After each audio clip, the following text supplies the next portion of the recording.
तंजिया और मज़ाहिया शायरी में शायर अपने आप को निशाना बनाता है, लेकिन हमें और आपको हंसने और मुस्कुराने का मौका देता है। हमें इस तरह के शेर कहने पड़ते हैं कि बोला दुकानदार कि क्या चाहिए तुम्हें, जो भी कहोगे मेरी दुकान पर वो पाओगे। मैंने कहा कि कुत्ते के खाने का केक है, बोला यहीं पे खाओगे या लेके जाओगे। तो आइए तंजिया और मज़ाहिया शायरी के लिए आमादा हो जाएं। मैं आवाज देने जा रहा हूं हंसी और मुस्कुराहटों के सौदागर, रुड़की उत्तराखंड से आने वाले मेहमान शायर, तंजिया और मज़ाहिया शायरी से महफिल में कह कहे बिखेरने वाले जनाब सज्जाद झंझट से मेरी गुजारिश है तशरीफ लाएं और अपने खूबसूरत कलाम से इस मुशायरे को कामयाबी की मंजिलों के करीब लेकर चलें। जनाब सज्जाद झंझट। अस्सलाम वालेकुम। बहुत खूब मुशायरा माशाल्लाह, बहुत अच्छी। हमारी बहनें भी यहाँ पर बड़े सिस्टमेटिकल ढंग से बैठी हैं। एक कवि सम्मेलन में ऐसे ही लेडीज बैठी हुई थी, इधर जेंट्स बैठे हुए थे, लेकिन मजबूरी ये थी कि जैसे ही मैं पढ़ना चाहता था तो एक साहब उठते थे और इधर से उठ के जाते थे, फिर मैं उनको रोकता था, फिर वो उठ के जाते थे, तो मुझे बड़ा डिस्टर्ब कर रहे थे, पढ़ने नहीं दे रहे थे। तो मैंने उनसे कहा इधर लेडीज बैठी थी, इधर जेंट्स, तो मैंने कहा भाई साहब आप शांति के साथ बैठ जाइए। मुझे नहीं मालूम था सामने एक लेडी बैठी थी, उनका नाम शांति था। जैसे मैंने कहा कि मेरे शांति के साथ बैठ जाइए तो खड़ी हो गई कि बिठा के देख मेरे साथ। तो ये मेरे साथ जहां भी जाता हूं कोई ना कोई झंझट हो जाता है।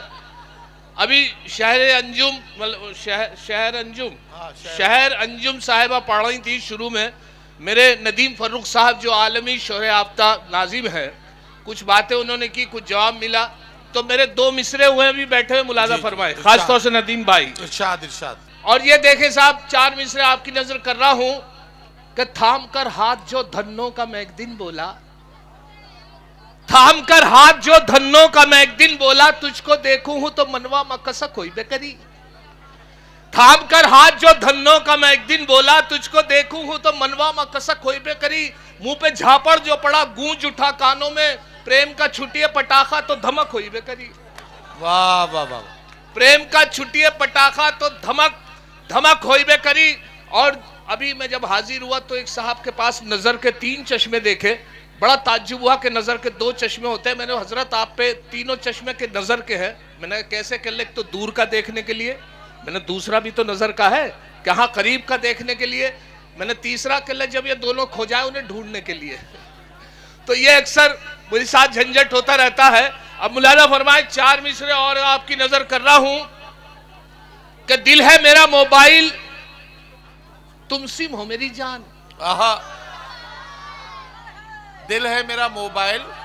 तो इलेक्ट्रॉनिक के हवाले से मैंने अपनी बीवी को 4 मिसरे सुनाए थे। ये सुने कि दिल है मेरा मोबाइल तुम सिम हो मेरी जान। वाह। दिल है मेरा मोबाइल तुम सिम हो मेरी जान, है लाइफ टाइम रिचार्ज ये मोबाइल हमारा। वो बोली अगर सच है तो बस इतना बता दो, मोबाइल डबल सिम तो नहीं है तुम्हारा। वाह वाह वाह। दिल है मेरा मोबाइल तुम सिम हो मेरी जान, है लाइफ टाइम रिचार्ज ये मोबाइल हमारा। क्या कहना। वो बोली अगर सच है तो बस इतना बता दो, मोबाइल डबल सिम तो नहीं है तुम्हारा। और देखे साहब, इश्क करने का मेरे साथ अंजाम जो हुआ ये मुलाजा करें 4 मिसरों में। एक दिन कर बैठा जुर्मे इश्क में, वाह वाह वाह। एक दिन कर बैठा जुर्मे इश्क में, अपनी थाने में हजामत हो गई। ओहो। एक दिन कर बैठा जुर्मे इश्क में, अपनी थाने में हजामत हो गई। इत्तफाकन जज भी था आशिक मिजाज, इसलिए मेरी जमानत हो गई। वाह वाह वाह। एक दिन कर बैठा जुर्मे इश्क में, अपनी थाने में हजामत हो गई। इत्तफाकन जज भी था आशिक मिजाज, इसलिए मेरी जमानत हो गई। और ये भी देखे, एक बहुत मशहूर शायर का शेर है कि ये जबर भी देखा है तारीख की नजरों ने, लम्हों ने खता की थी सदियों ने सजा पाई। वाह वाह। लम्हों ने खता की थी सदियों ने सजा पाई। मैंने 3 मिसरे लगाए, देखे कि एक बार उसे मैंने बस आंख यूं ही मारी थी। वाह वाह वाह। एक बार उसे मैंने बस आंख यूं ही मारी थी, वो बनके मेरी बेगम घर साथ चली आई। वाह। अब हाल मेरा यह है 10 बच्चों का अब्बा हूं, लम्हों ने खता की थी सदियों ने सजा पाई। वाह वाह वाह वाह। लम्हों ने खता की थी सदियों ने सजा पाई। और एक बहुत पुरानी कहावत है, 100 सुनार की एक लोहार की। एक लुहार की। तो 100 सुनार की एक लुहार की, देखे 3 मिसरे लगे हैं, क्या बनता है कि औलाद 101 थी जो एक लुहार की। वाह। औलाद 101 थी जो एक लुहार की बीवी से बोले ये मेरी दौलत है प्यार की। वाह। औलाद 101 थी जो एक लुहार की बीवी से बोले ये मेरी दौलत है प्यार की। बीवी का था जवाब अजी रहने दो मियाँ, इनमें 100 सुनार की बस एक लुहार की। वाह। औलाद 101 थी जो एक लुहार की बीवी से बोले ये मेरी दौलत है प्यार की। बीवी का था जवाब अजी रहने दो मियाँ, इनमें है 100 सुनार की बस एक लोहार की। बस एक लुहार की। और अभी बच्चों के लिए हमारे नदीम फर्रुख साहब कह रहे थे कि मस्जिद में बच्चों को ये कहा जाता है कि पीछे चले जाओ। हकीकत यही है कि मस्जिद को पागल से और बच्चों से बचने के लिए कहा है। इसीलिए एक हमारे अमीर जमात एक जमात आई हमारे मस्जिद में, और अमीर जमात से गलती ये हो गई कि उन्हें अनाउंस करना था कि साहब सब हजरात तशरीफ रखें, इंशाल्लाह नमाज के बाद दीन ईमान की बात होगी। बड़े को नहीं कहा, एक छोटे से बच्चों को कहा। बच्चों को कहा बेटे तुम्हें अनाउंस करना है। कहले जी क्या कहना है? कि बेटे ये कहना है कि सभी हजरात नमाज के बाद तशरीफ रखें, इंशाल्लाह नमाज के बाद दीन ईमान की बात होगी। अब बच्चा था वो भूल गया, फिर कोशिश करी पूछने की कि अमीर साहब एक दफे और बता दीजिए। उन्होंने अब के डांट के कहा कि भाई मैं कह रहा हूँ कि सभी हजरात तशरीफ रखें, इंशाल्लाह ये कहना है। खैर साहब वो बेचारा याद करता रहा, नमाज भी नहीं हुई, और जैसे ही सलाम फिरा एकदम खड़ा हुआ और खड़े होकर बोला हजरात सभी तशरीफ रखें, इंशाल्लाह नमाज के बाद इमाम साहब के बारे में बात होगी। अब मुलाजा करें इसी हवाले से 4 मिसरे मुलाजा करें कि दाढ़ी अगर नहीं है मुसलमान तो है वो। वाह। दाढ़ी अगर नहीं है मुसलमान तो है वो, तबलीग के जलसों में भी जाता जरूर है। दाढ़ी अगर नहीं है मुसलमान तो है वो, तबलीग के जलसों में भी जाता जरूर है। पढ़ता नहीं नमाज कभी वो तो क्या हुआ, लेकिन जुमे के रोज नहाता जरूर है। पढ़ता नहीं नमाज कभी वो तो क्या हुआ, लेकिन जुमे के रोज नहाता जरूर है। हजरात ईद की नमाज किसी वक्त भी आप रख देंगे। हाँ हाँ। ताकीर से इसलिए रखी जाती है क्योंकि ईद की नमाज पूरे महीने की मेहनत होती है, सब रोजे रखते हैं, तो इसलिए 9 बजे 9:30 बजे रखी जाती है ताकि सब बाजमात मुकम्मल कर ले। हमारे यहाँ कलियर शरीफ में 9:30 बजे का वक्त था, लेकिन हमारी मजबूरी समझ लीजिए या कोई बात है कि हम फिर भी भाग के नमाज पकड़ते हैं। 9:30 बजे सब पहुंच जाना चाहिए। मेरी भी देर से आँख खुली, मेरी साथ भी यही हुआ। अब जब देर से आँख खुली तो साहब मैंने भी भाग के नमाज पकड़ी, लेकिन अल्लाह का शुक्र है सबसे पिछली सब में मिली, लेकिन पहली रकत से मिली। मैंने अल्लाह का शुक्र अदा किया, नियत बांध ली। एक रकत निकलने के बाद 2 लड़के बड़ी तेज भागे आए और उन्होंने नियत बांधी। उनकी एक रकत निकल गई थी और वो एकदम हाफने लगे। रात ही उन्होंने अल्लाह अकबर और बहुत सांस फूला उनका भागते भागते, और उन्होंने नियत बांध ली। एक रकत निकल गई उनकी, और जैसे ही नमाज कंप्लीट मुकम्मल हुई, सलाम फेरा गया, रुकू हुआ, सजदा हुआ, सलाम फेरा गया। जब सलाम फेर के मुकम्मल हुई नमाज, तो एक लड़का दूसरे से कह रहा था, मैंने भी सुना, कह रहा था कि अगर वजू के चक्कर में रहते तो नमाज निकल गई थी। अब यहाँ से मैं 4 मिसरे आपकी नजर कर रहा हूँ। अब मुलाजा फरमाए जी नदीम भाई, आजकल बच्चे इतने एडवांस हो गए कि हर चीज बड़ी तेजी के साथ जा रही है। हमारे यहाँ लॉकडाउन में हुआ ये कि साहब पाबंदी लग गई गोश्त के ऊपर, मटन का गोश्त बंद, और साहब मटन के बाद चिकन बंद, और बड़ा परेशान। उस दौरान एक मेहमान आ गए, और मेहमान जब आ गए तो साहब मैं क्या करता, वही दाल से खिदमत करता रहा जो घर में थी। सुबह उड़द की दाल की खिचड़ी, फिर चने की दाल, फिर शाम को मूंग की दाल, फिर दाल चने, इस तरीके से दाल दाल दाल। 15 दिन तक वो घर पे रहे, और हालत ये हो गई कि साहब कलियर शरीफ का मेला आने वाला था, चांद की तारीख का पता नहीं था। हम पूछ रहे थे, वाली साहब 8 कह रहे थे, मैं 9 कह रहा था, बड़े भाई 10 कह रहे थे हमें। तो हमने मेहमान से मुखातिब हुए, मैंने कहा हजरत आप बताओ क्या चांद की क्या तारीख है? कहने लगे चांद का तो पता नहीं, हाँ लेकिन दाल की 14 है आज। अब जब मैंने उनसे अब उन्होंने एहसास दिलाया कि मेरी दाल खाते हुए हालत खराब हो गई, तो मेरी वाइफ बोली कि इनको मेहमान है, अंडा करी तो बन सकती है। बहुत अच्छा आइडिया हुआ। अंडा करी बना के उनके सामने पेश की। अंडा करी जब बनाई तो उनके, अब मेरी किस्मत खराब, अंडा करी को देख के उनके चेहरे के तासुरात बदल गए, और मैंने वहां से 4 मिसरे हुए थे मुलाजा फरमाए। जी इरशाद इरशाद। अंडा करी को देखकर मेहमान ने ये कहा, अंडा करी को देखकर मेहमान ने ये कहा, माँ बाप से भी इनकी करा देते मुलाकात। अंडा करी को देखकर मेहमान ने ये कहा, माँ बाप से भी इनकी करा देते मुलाकात। झंझट ये बोले इनके तो माँ बाप नहीं है, फिलहाल इन यतीम के ही सर पे रख दो। फिलहाल इन यतीम के ही सर पे रख दो हाथ।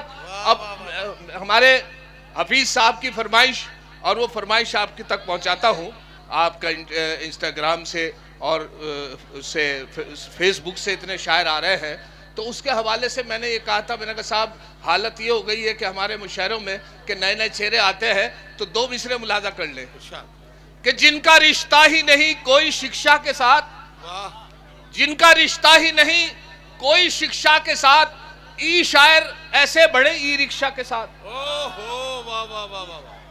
2 चीजें जो तरक्की की है आजकल मुशायरों में या सड़कों पे कि जिनका रिश्ता ही नहीं कोई शिक्षा के साथ, ई शायर ऐसे बढ़े ई रिक्शा के साथ।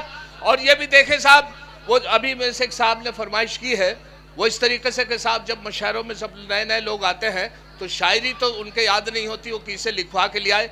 एक साहब थे, मुशायरे में काफी भीड़ थी, तो एक लड़के को इजाजत दी गई कि ये पढ़ेगा, एसडीएम साहब का फरमाइश थी, वहां पे हुक्म नहीं था कि कोई मुकामी पढ़ेगा, लेकिन उस लड़के को दिया गया टाइम, और वो साहब वो पूरे दिन वो शायरी याद करता रहा। किसी की गजल थी, खूब याद करी, लेकिन फिर भी सोचा कि मैं भूल जाऊंगा तो पर्चे में देख लूंगा। इत्तेफाक देखे जौन सा पर्चे पे उसने लिखा था पैंट में रख लिया, और वो जब आया तो पैंट वही रह गई घर पे जो खूंटी पे रह गई चढ़ के, और वो वहां से घर पे आ गया। हमारे नदीम भाई ने जैसे ही उसका अनाउंस किया, उसे ये था कि शायद मेरी पैंट में जेब में वो है पर्चा। अब वो आते ही उसने पहला मिसरा पढ़ा, दूसरा भूल गया। अब जब दूसरा भूल गया तो साहब उसने तलाश की, नहीं मिला, तो मुलादा फरमाया क्या कैफियत थी, मैंने बहुत मजा लिया, आप भी मजा ले। जब आया तो पहला मिसरा पढ़ा कि जली शम्मा हुआ परवानों का खून, जली शम्मा हुआ परवानों का खून, जली शम्मा हुआ परवानों का खून, जली शम्मा हुआ परवानों का खून, जली शम्मा हुआ परवानों का खून, इन्ना लिल्लाहि व इन्ना इलैहि राजिऊन।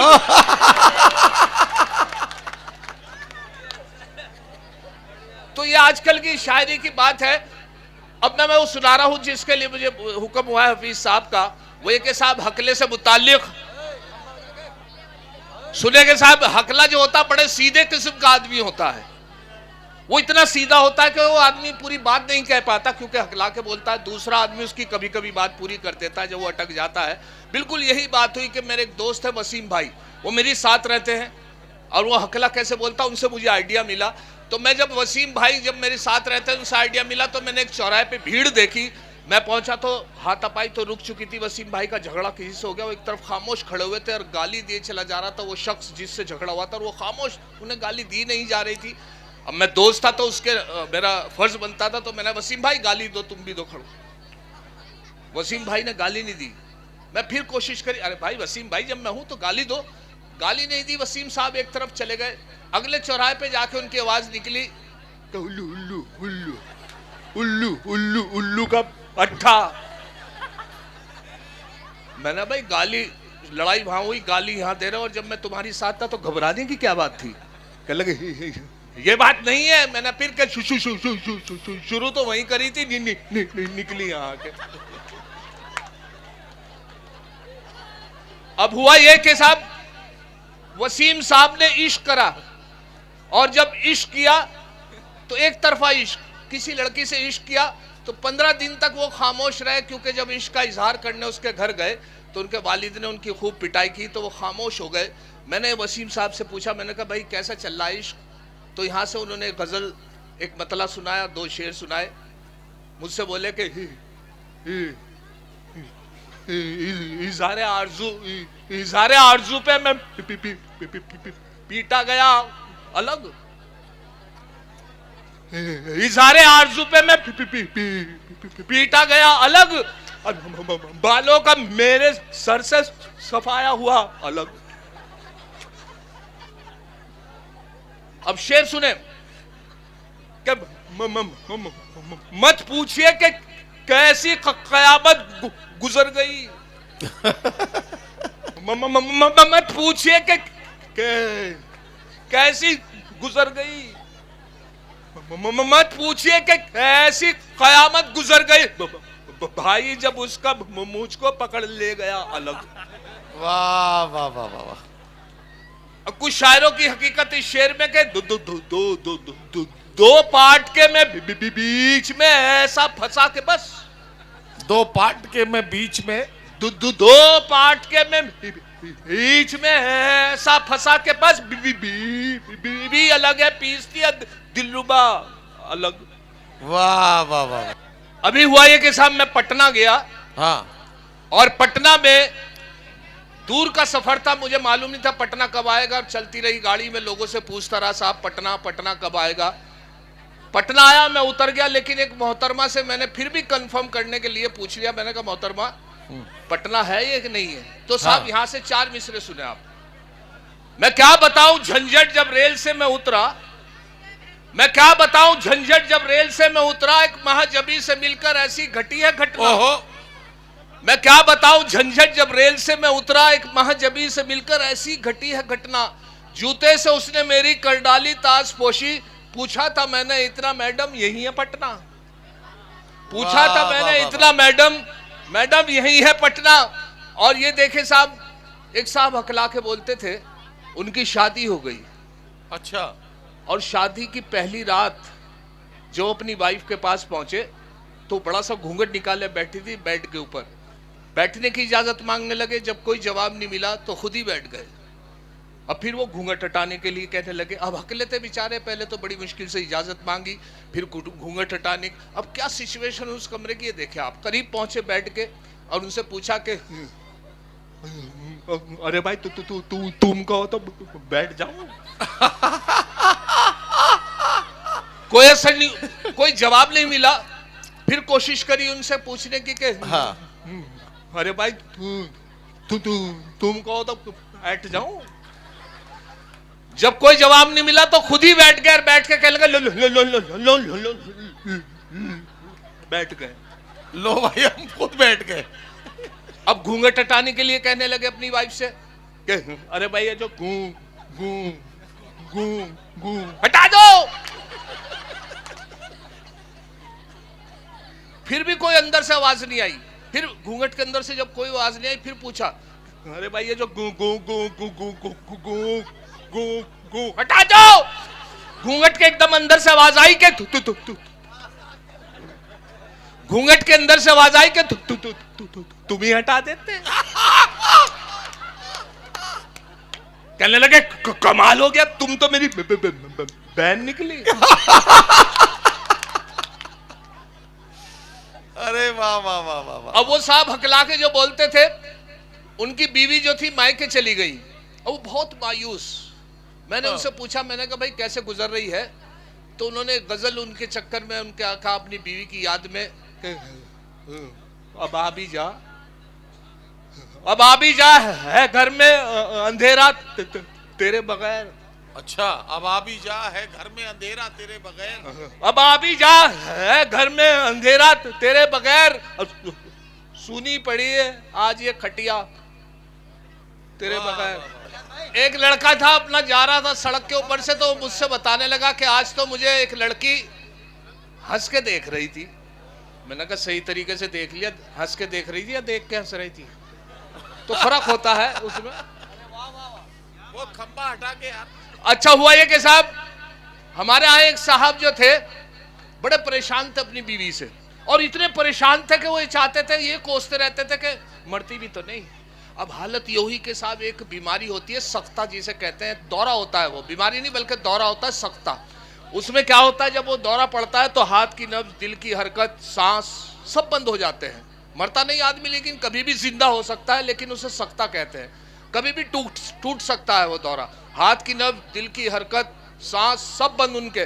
बड़े खुश हुए देख के, और वो अनाउंस करने महल्ले में चले गए बीवी मर गई मेरी। बहुत उनके जब चेहरा देखा कि अल्लाह रहम करे, अल्लाह ईशा में ले जाएंगे। तो साहब उनको युवा के उनको नहला कफना के ले जा रहे थे। हमारे कब्रिस्तान के बाहर एक बिजली का खंबा है बिल्कुल गेट पर, उसे हटाया नहीं गया क्योंकि बहुत बड़ी लाइन है वो। तो अक्सर उससे मैयत जो है बचा के निकालनी पड़ती है। तो जैसे ही वो जा रहे थे, कभी भी वो जिंदा हो सकती थी, तो ऐसी जगह जिंदा हुई कि वो जब मैयत मोड़ने लगे, वो पीछे थे उनके हस्बैंड, पब्लिक भी थी, तो देखा तो उसके मैयत जो थी उसके खंबे से टकरा गई। जैसे ही उसकी टकराई तो उठ के बैठ गई। वहाँ वो ठीक हो गई। अब वो जब सख्ता उनका टूट गया तो उन्हें वापस, जब वो उठ के बैठ गई तो वापस लाना पड़ गया। 5 साल तक वो फिर जिंदा रही, उनको परेशान रहे। इत्तफाक से अल्लाह का करना था, वो सच में उनका इंतकाल हो गया। और जब सच में इंतकाल हो गया तो उन्होंने बहुत अच्छी तरह से चेक किया, उन्हें फिर अनाउंस किया, जाके अपने महल्ले में मस्जिद में अनाउंस किया कि मेरी वाइफ का इंतकाल हो गया है। लोगों को लगा कि यार ये तो नहीं अल्लाह की कसम आपके सच में हो गया है, ऐसी बात। खैर वो यकीन वगैरह दिलाया तो लोग आए और उसके बाद फिर उन्हें नहला खपना के ले जा रहे थे पीछे से उनके हस्बैंड, और फिर वही उनकी कैफियत बेचैनी, और बेचैनी ये कि साहब वो जैसी कब्रिस्तान के गेट और वही खंबे के पास मैयत पहुंची तो वो पीछे से चिल्ला के बोले, खंबा बचा के।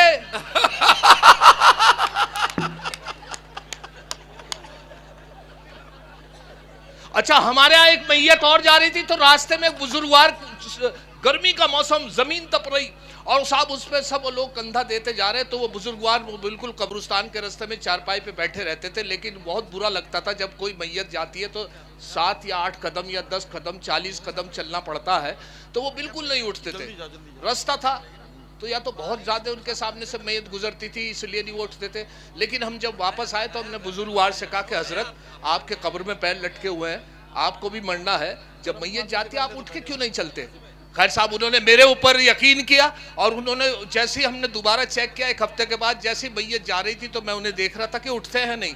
इत्तफाक से जैसे उन्होंने मैयत देखी तो अपनी चप्पल ढूंढी तो चप्पल नहीं मिली। उन्होंने सोचा चलो 40 कदम तो चलना ही है, तो नंगे पैर चल दिया और उन्होंने कांधा दे दिया।